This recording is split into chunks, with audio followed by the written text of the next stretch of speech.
All right, I am talking about cohabitation versus marriage.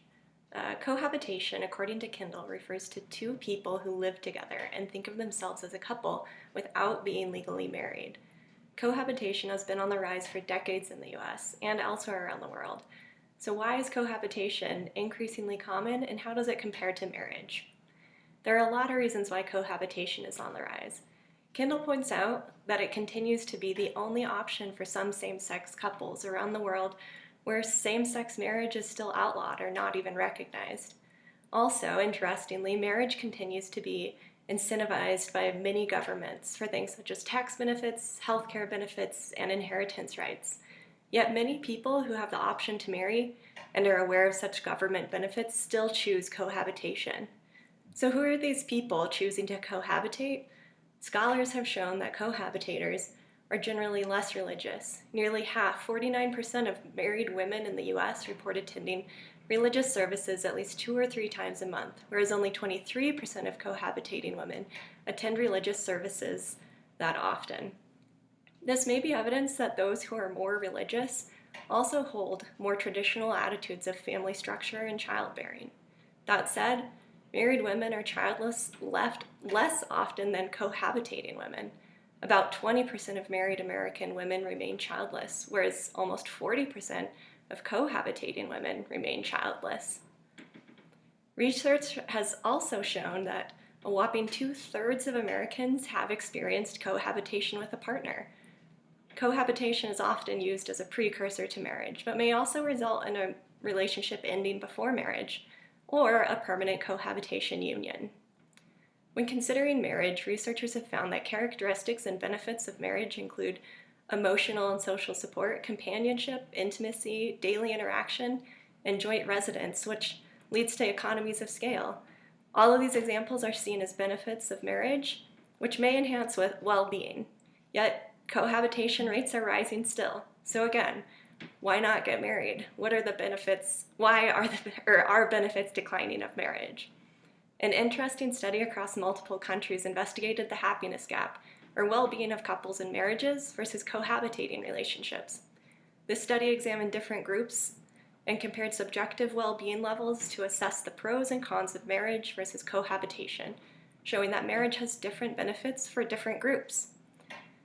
It was acknowledged that some perceived benefits to marriage versus cohabitation may be due to the regional acceptance and prevalence of cohabitation and/or gender and religious norms in a society. The study broke out couples into 4 groups based on their propensity or inclination or tendency to marry, and the resulting change in their subjective well-being. First, those with a high propensity to marry may have a positive boost to well-being because they are more affected by social norms and expectations to marry, especially when marriage is viewed as an expression of status. These couples often value the legal security of marriage regarding property, resources, and especially children. They also feel a sense of satisfaction from wedding and achieving normative social aspirations, according to the study. The second group has a high propensity to marry, but negative or neutral change in well-being if they do so. This is due to the fact that they may feel they already have the emotional, social, and financial resources to provide a positive outlook regardless of marital status. The third group that the study looked at has a low propensity to marry, but a positive boost to well-being if they do. This group may benefit from marriage because to them, marriage may signify having achieved stability and protection.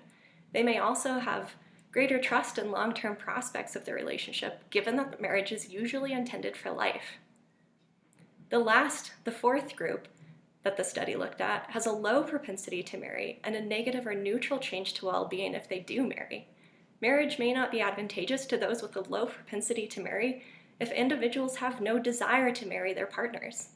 They may be happier cohabitating because of the high perceived risk of divorce and its associated costs.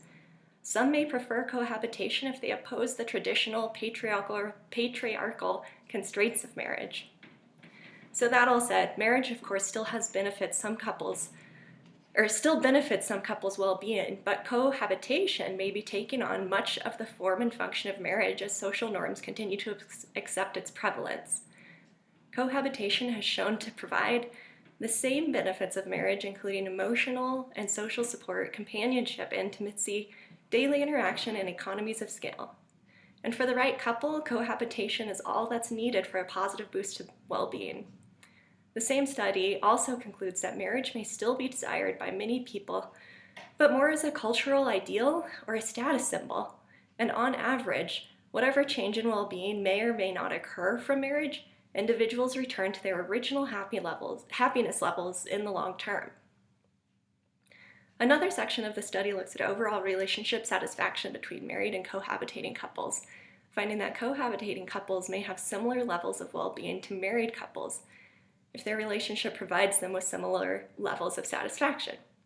The study points out that, quote, any association between marriage and subjective well-being may not be due to marriage itself, but instead may be due to married people on average having higher relationship satisfaction, which is highly correlated with subjective well-being. This section of the study states that on one hand, the results may indicate that relationship quality is more important than type of partnership. On the other hand, relationship satisfaction may instead be a proxy for marriage, given that happier couples are generally more likely to marry, unquote. Also, in conclusion, they say, quote, given that cohabitation shares many of the same characteristics as marriage, cohabitators may have similar well-being to those who are married, unquote. So maybe now the question is cohabitation or marriage? What's right for each couple will be different.